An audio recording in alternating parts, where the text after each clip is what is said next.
Good evening, everyone. Can you hear me? Yes, Thank you. How are you all doing today? I hope you all are blessed and having a wonderful time. Today, we're going to read the story of a woman who was caught in adultery. We've read this many times, but when I was reading it this time, the Lord just spoke something to me that I would like to share with you all. I'm reading from John chapter 8, and I'm going to be reading from the message version. If you look at this chapter and you look at the chapter prior to this, you have the Pharisees and the officers who are waiting to capture Jesus, but they could find nothing wrong. The people said, "Oh, he's saying nothing wrong," and Nicodemus was also advocating for Jesus, so they could not capture him. And then comes in John chapter 8, where Jesus decides to come back to the place where people are waiting to accuse him. He's back to the temple, and I'm reading from the message version. Jesus went across to Mount Olives, but he was soon back in the temple again. Swarms of people came to him. He sat down and taught them. I was caught at this verse itself. Like I said, the previous chapter we have the Pharisees and the officers of the law waiting to capture Jesus. And the next morning, he's sitting again in the temple and he's preaching. And preaching among swarms of people. Somebody who may have come to listen, somebody who may have come to accuse, people who came with different intents out there. Have you ever found yourself caught in a situation where people are waiting to see what you're going to say, waiting sometimes with not so good intentions to accuse you? Then let me tell you, you are not alone. Jesus also found himself in a situation where he was there to do the work of the Lord, among thousands probably, some waiting to accuse him. The religion scholars and Pharisees, verse 3 onwards, the religion scholars and Pharisees led in a woman who had been caught in the act of adultery. The woman was caught right in the middle of the act of adultery. Not heard and brought later. Right in the act was she caught, and she was brought to Jesus. They stood her in plain sight of everyone, right in the middle where everybody can see, not in the corner, not quietly, right in the middle, making a spectacle of what was happening. A woman was caught.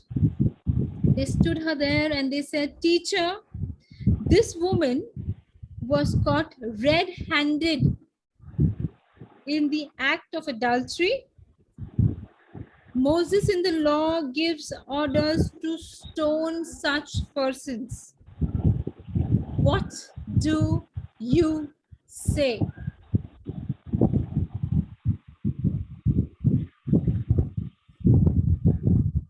Just imagine this scene. Okay. One side is the law of Moses. They're not saying anything wrong. They are still quoting scriptures. One side is the law of Moses. And on the other side, Jesus has the very purpose that he came on earth for, to love and to save.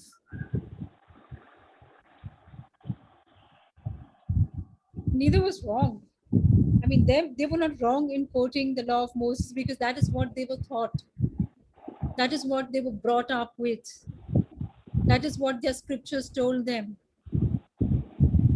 Many a times we are faced with situations where we need to make a choice like these, like this one, where one side is the way we are brought up, what the society expects from us. Neither is wrong. But as Christians, we have a choice to make. The other day, there was a conversation going on somewhere about what happens to murderers and rapists who are Christians. Do they go to heaven? And there was one person who was extremely upset and saying, no, they can't go to heaven.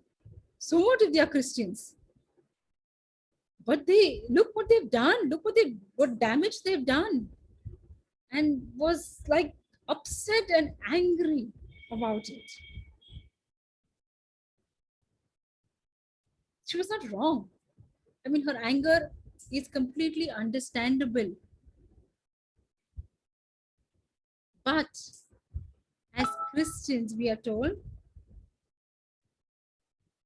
as Christians, we are taught that we need to act in love.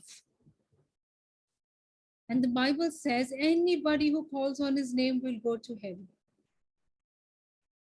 Doesn't matter what works, doesn't matter what faults. What matters is their belief in the Lord Jesus Christ, the fact that he died on the cross, the truth that he raised himself again, he was brought up for all of us. That's all that matters.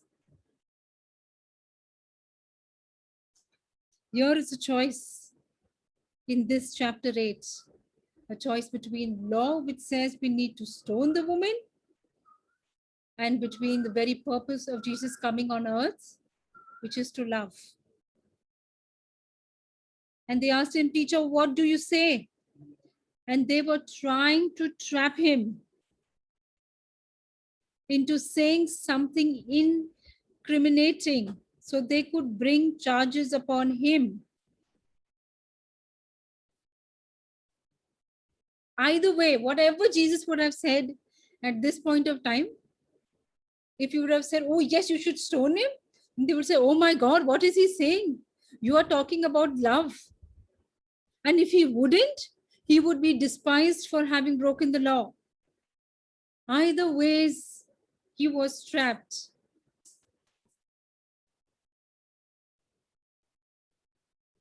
Jesus bent down and wrote with his finger in the dirt. They kept at him, badgering. He was quiet. He didn't say anything at first. Picturize this scene. There was a swarm of people all around him, a woman standing probably in the center, right in the front there. And they're saying, what are you going to say? What are you going to say? And he's quiet. Bends down and is writing something on the ground. There is no account of what he writes, but they say he is very nicely bending down quietly, peacefully, writing something on the ground. And they kept badgering on him. They kept saying, Jesus of Nazareth, what do you have to say? He straightened up and said, the sinless one among you, go first, throw the stone. The one who hasn't sinned at all, go ahead and do what the law says you are meant to do.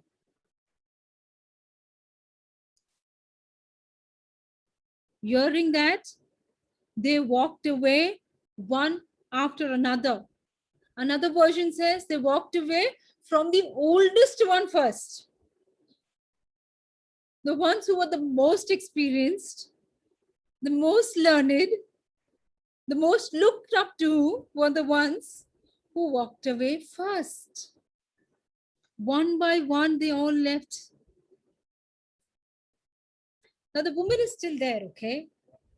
When Jesus said this, I was reading an account which was kind of portraying what was her reaction? Right now, we're talking about the people all around, we're talking about Jesus, but nobody's talking about the woman at that point of time. You are standing there ready to be stoned. You know, as little kid, I would get whacked by my mother when I was naughty. And as a reaction, if I knew I was going to get whacked, immediately your hand will come up, right? To reduce the impact. Like, oh my God, now I'm going to get back. Let me either save my face or save my hand or whatever it is I have to do.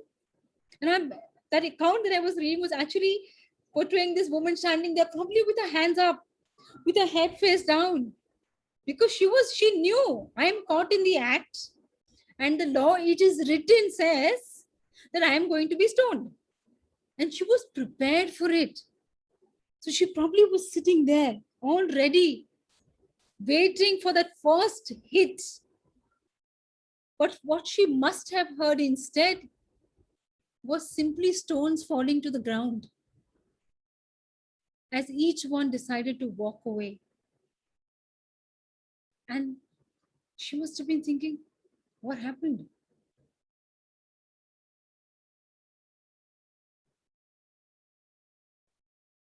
Jesus stood up and spoke to her and said, woman, where are they? Does no one condemn you? And she looks at Jesus and says, no one, Master. And Jesus replies, neither do I. Go on your way from now on. Don't sin. You may think your choices are too hard. You may feel like either ways it's not working well for me. But I'm telling you, the way the Lord has taken care of us, when He gave us His word, He gave you a way out of every situation. No matter what you are battling with today, no matter how big it seems, how impossible it seems, how difficult it is, the world says there's no way out of this. I come with good news. Amen. There's always a way out, because that is what our Lord has promised us. The woman saw no way out until she looked up and said, everybody is gone. The Lord said, where are they? And he said, there's no one, Master. That was a miracle. Because stoning was not uncommon. We probably cannot relate as much today. But back then, this was not uncommon. This was a norm. When people sinned, the punishment was to be stoned. When there was blasphemy, there was stoning. We are faced with, on a daily basis, we are faced with a lot of things that people keep telling us out of their experiences, because of what they must have seen, and they expect us to act like that. Even as Christians, you must have heard people telling you that, oh, you want God to answer your prayers, you got to live right. You got to go to church every day. You got to read your Bible in the morning. You got to pray 3 times.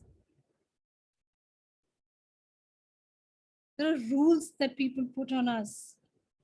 If we don't see somebody healed, we then simply assume that, oh, they must be doing something wrong. Maybe they don't have enough faith.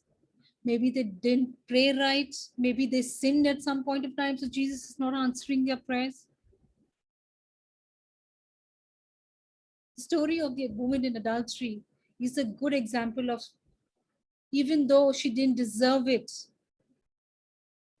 it was His love that redeemed her. Today, when we are blessed, when our prayers are answered, it is not because of our works. It is because of His righteousness. Amen. It is because of his grace, which is unmerited, undeserved favor, which is never ending.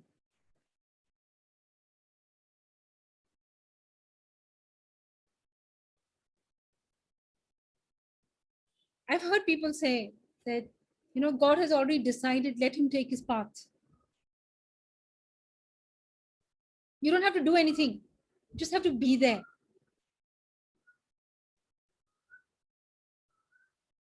God has destined something for us, but the act of making choices, right from Genesis, from the time of Adam until today, he has left it up to all of us.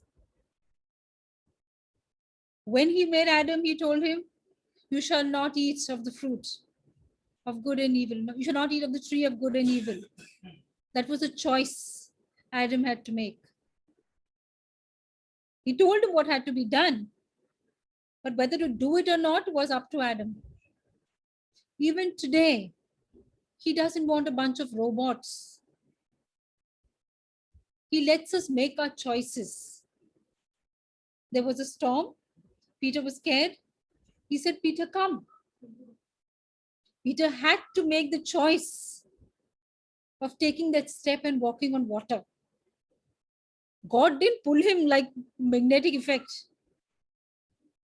That didn't happen. Peter had to make the choice. We all have to make choices. God never makes choices for us. He will lead us. He will guide us. He will deliver us. He will direct us. But ultimately, we are the ones to decide what we do or do not do.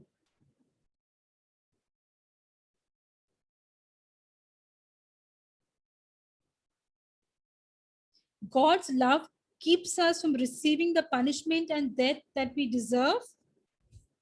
It is not our right living that makes God protect us.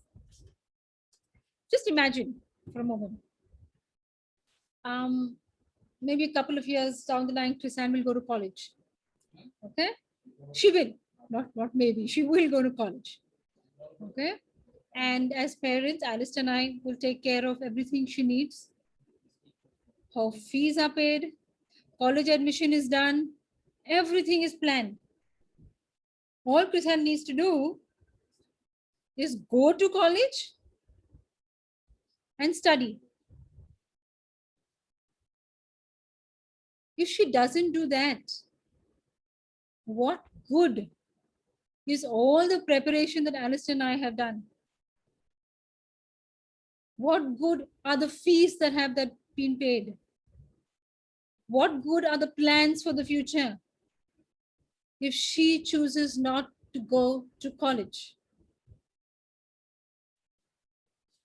We had good intentions for her. We still have, okay, not had. We have good intentions for her. And we want her to have the best. But there is only so much we can do. Tomorrow, if she doesn't go to college, if she goes to college and not studies, and then she doesn't do good in life, she cannot come back and blame Alistair or me that, Mom, Dad, look, it's your fault. I didn't do enough, or I haven't got where I wanted to be. She cannot blame us. We often find ourselves blaming God. God, you didn't do enough. You were not there. You didn't answer. But did we make the choice? Because He's already done His job. Every blessing that we needed has been provided in the heavenly places. The means to get there also is there in the Word of God. He knew we were going to need help, and hence we have the Bible. Every answer to every question you have is in that book. But if you choose not to read it, if you choose not to live by it, what good is it?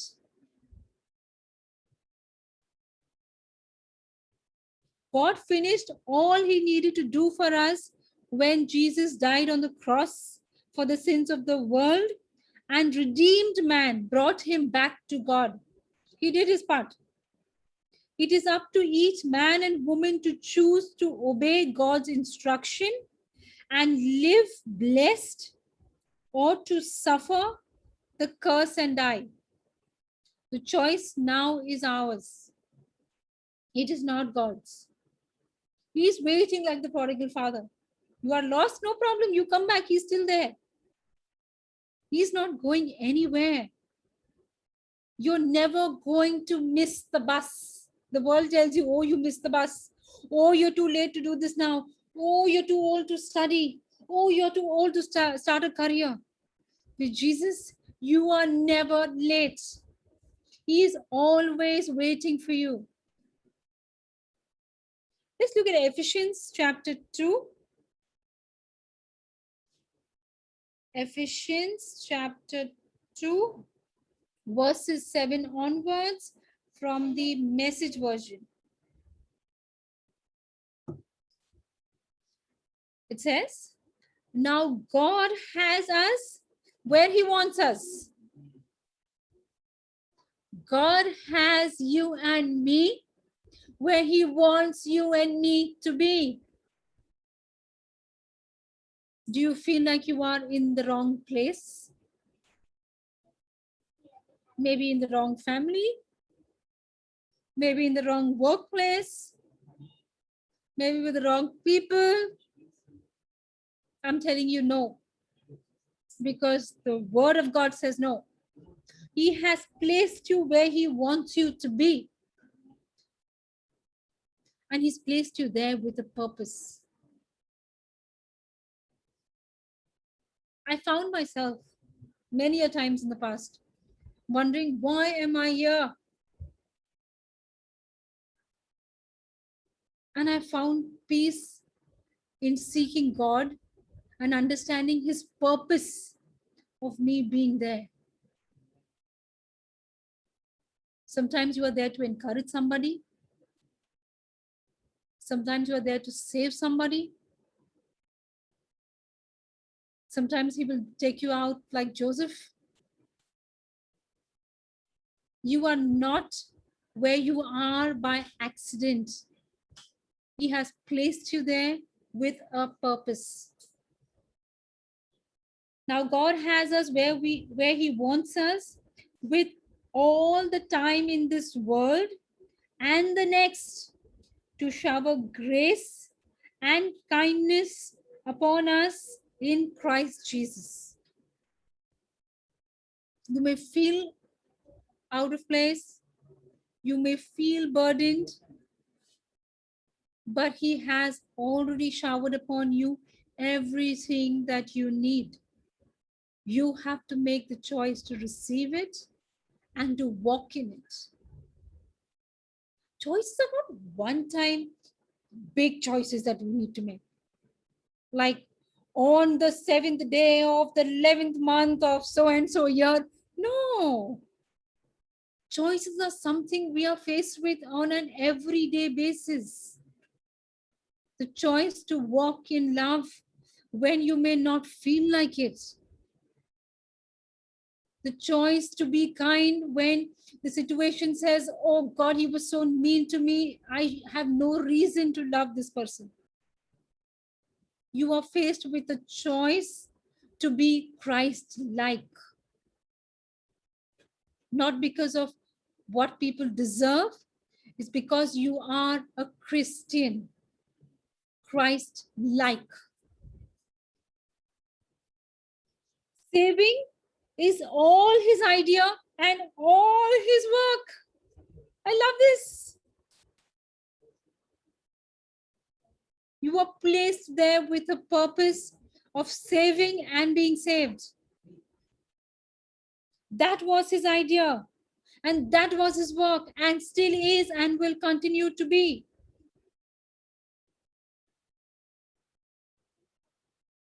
All we do is trust him. That is all you need to do.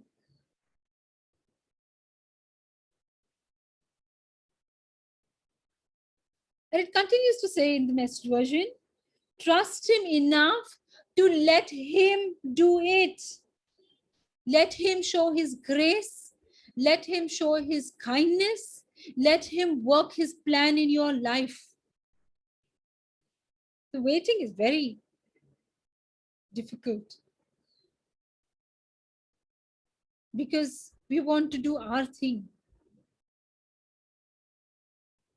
But he's saying here, all you need to do is trust me and let me do it.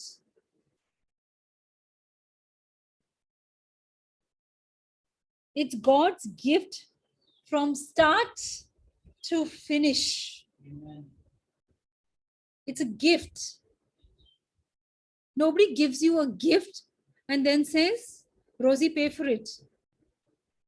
I'm sending you the bill. It's a gift. It's free. It's provided for. You simply need to use it. Everything God has given you is free because he loves you. We don't play the major role. If we did, we probably go around bragging that we have done the whole thing. Oh, we humans love to brag. I prayed for her, and she was feeling so much better. Even in that, we want to take credit. There also, we don't leave it to God.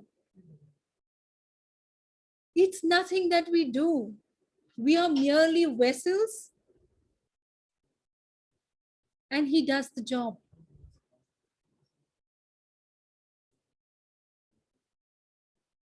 No, we neither make nor save ourselves. God does both the making and the saving. We find it very easy to believe that we have been saved because of him, because of what Jesus did on the cross. To let him make and do. Try sitting still for 15 minutes doing nothing. Oh my God. The fingers will start twinkling. All the thoughts in the head. But he's telling you, let me do it.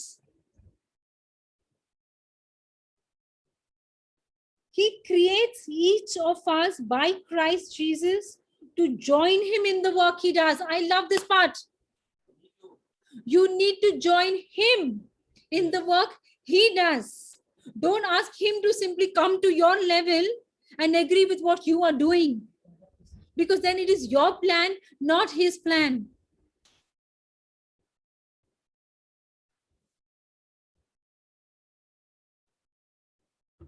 He creates each of us by Christ Jesus to join him in the work he does, the good work. He has gotten ready for us to do.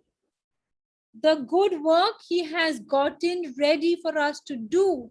We can translate this and say, the good plan that he has already prepared for you. He's not asking you to do the planning. He's simply asking you to execute his plan.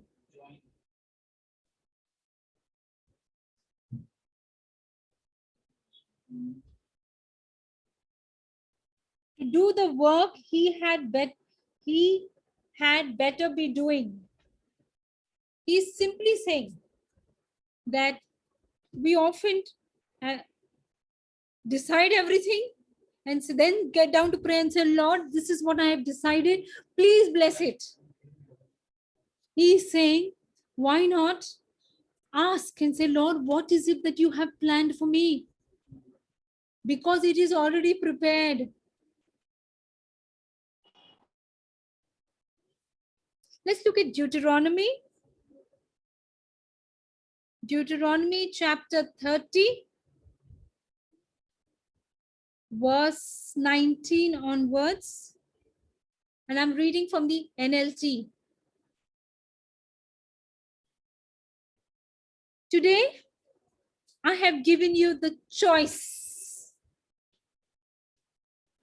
He gives you a choice to make.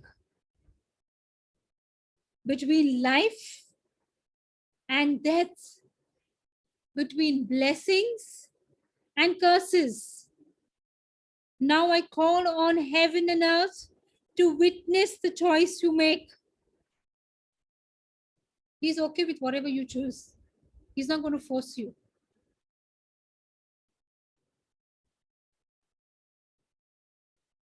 And whatever you choose is what is being witnessed and seen by heaven and by earth. Oh, that you would choose life. He's telling you his preference. Yeah, he's not stopping and saying, do what you want to do. I don't care. He's not doing that. He's telling you what his preference is. Oh, that you would choose life so that you and your descendants, you and your generations to come might live. You can make this choice by loving the Lord your God. He's also told you how to make it. You can choose, you can make this choice by loving the Lord your God, obeying him, and committing yourself firmly to him. This is the key to your life. Isn't this wonderful? Yes. This is the answer to all the questions that you have. To every situation you are faced with, which you think there is no way out. This is the key, says the Lord. And if you love and obey the Lord, you will live long in the land the Lord swore to give your ancestors, Abraham, Isaac, and Jacob.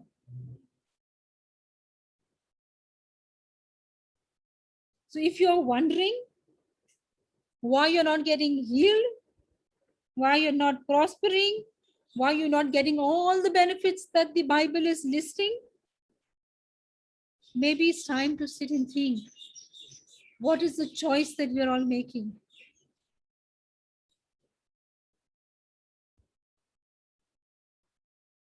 God has given us all the blessings to receive by reading and studying his word and by believing and obeying what you read. Very simple.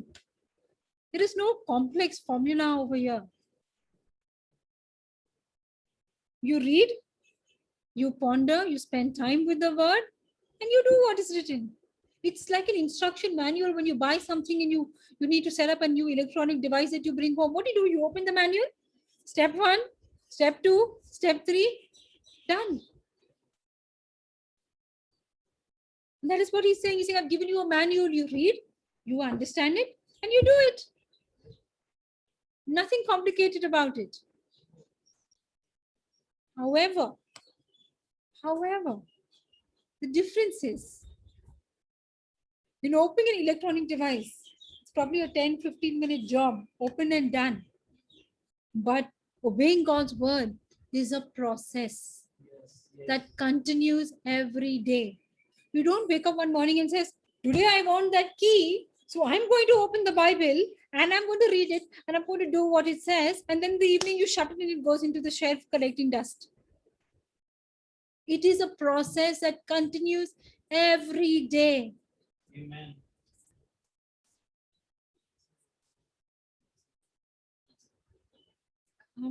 Imagine, we've all seen little babies, right? When a little infant is born, he or she cannot talk, cannot ask. The parent doesn't go and look at the child and says, okay, Jonathan, you are hungry, you are born now. If you are hungry, raise one finger. If you want to poop, raise 2 fingers. You want to pee, raise 3 fingers. Then we will do whatever needs to be done. If you don't follow the rule, don't blame me because I gave you the instruction. We don't do that, right? Because the child doesn't understand. As the child grows and sees that, okay, my particular reaction brings my mom or dad close to me. When I cry, they come. Or when I do something, then this is how they react. They will continue doing that. But that happens over time. The process we all Christians go through is not a one-day effort. It continues over time.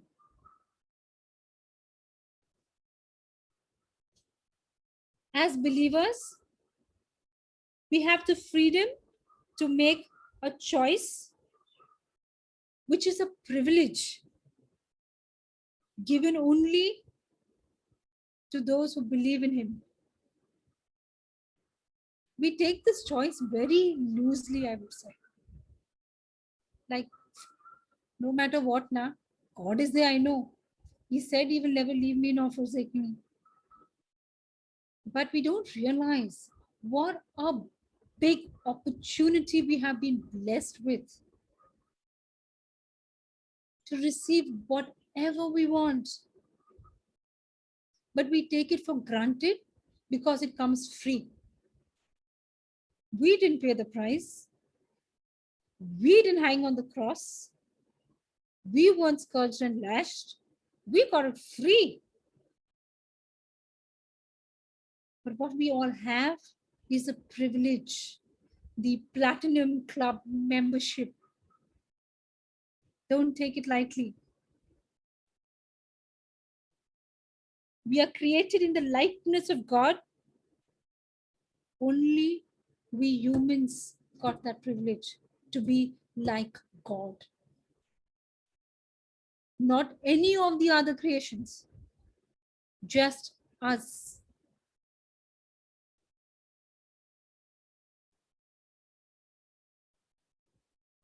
God made us in the power of Jesus and gave us the freedom to choose our destiny.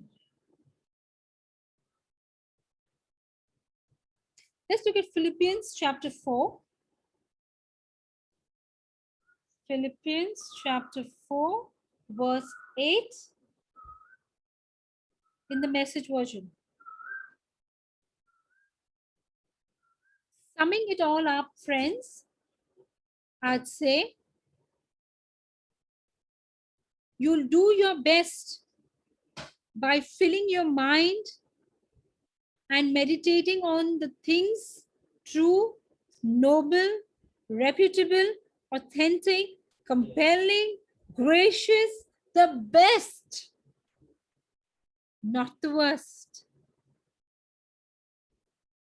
the beautiful, not the ugly, things to praise, not things to curse. Put into practice what you learned from me, what you heard and saw and realized. Do that, and God, who makes everything work together, will work you into His most excellent harmonies. What are you focusing on today? What are you filling your mind with?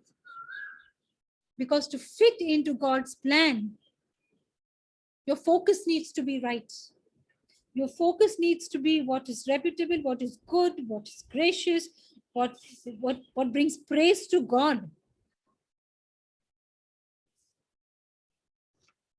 God has already told all of us what His plan for us is, but He will not force it on you.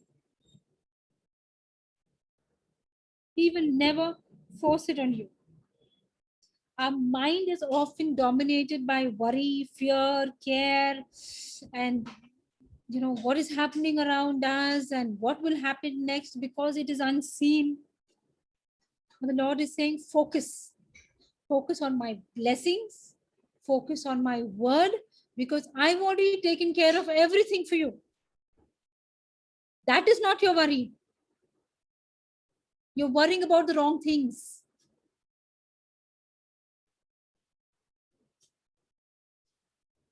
When our focus is not right, your mind, when your thoughts are caught up in all the wrong things, what happens? It will just go building. You'll be stressed. You'll be eventually talking that same thing. It starts with a thought. That's the seed. It starts with a thought, It grows. Then you start confessing that negativity, and then you will see that negativity come to life. Get your focus right. Stop at the very root cause. Don't let it become a tree. And don't let it bear negative fruit in your life.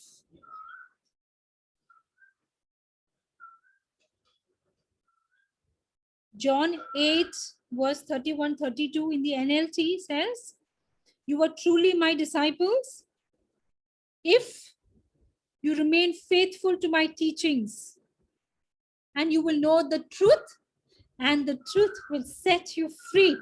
Amen. Yes. Freedom comes by remaining faithful, which is an everyday thing, not a Sunday coming to church and being Christ-like. Every day living it. If we continue to study the Word of God, we will become like Him. We already made like Him, but then we start living like Him. And we will be free, free from sin, free to live in the success that He has destined for us. As you do this, you will see the Holy Spirit begin to reveal to you how to think, how to live, and how to speak in agreement with the choices you make, the choices that align with the Word of God. You have a choice to make today. And the Lord is saying, choose life and blessings. Amen.